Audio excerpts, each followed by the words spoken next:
Prvi predlog sklepa bi bil, odbor za obrambo poziva Ministrstvo za obrambo, da zaradi ugotovljene konstrukcijske napake na vozilih 6x6 in posledičnega pokanja oklepa vozila, s čimer sta bila ogrožena zaščita in varnost, izvede testiranja za lahke oklepnike 6x6 valut na odpornost na minsko-eksplozivna sredstva.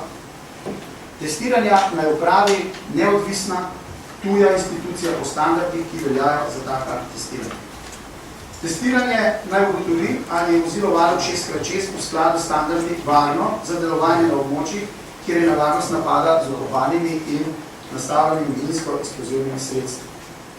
Drugi sklep, odbor za obrambo poziva Ministrstvo za obrambo, da na podlagi pisanja Petra Zupana uvede preiskavo, ali je prišlo do zlorabe notranjih informacij in storitve kaznivega dejanja hudodelskega združevanja po 297. členu Kazenskega zakonika zaposlenih na Ministrstvu za obrambo v povezavi z dobavitelji za namen, da Mediator Vektor in njegove povezane družbe pridobili pretežni delež poslov dobave oklepnikov 6x6, 8x8, dobave druge oborožitve, opreme, razgradnje in vzdrževanje.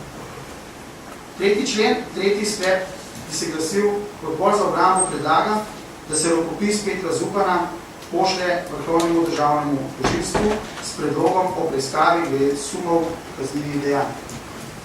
Četrti sklep, Ministrstvo za obrambo Republike Slovenije v roku 3 tednov pripravi pisno poročilo o aktivnostih v zvezi z obravnavanjem vprašanjem suma korupcije in organiziranega kriminala na področju nabav, oborožitve vojaške opreme po postopkih brez javnega razpisa v povezavi z nabavo oklepnikov 6x6 in 8x8 strani Mediator Vektorja in povezanih družb.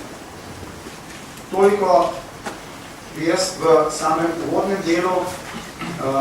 Seveda pa pričakujem, da bo ministrstvo znalo že na kakšno vprašanje odgovoriti danes, okolikor pa ne, pa predlagam, da nam potem na podlagi tega četrtega sklepa, ki bi ga sprejeli, tudi to posluhujem.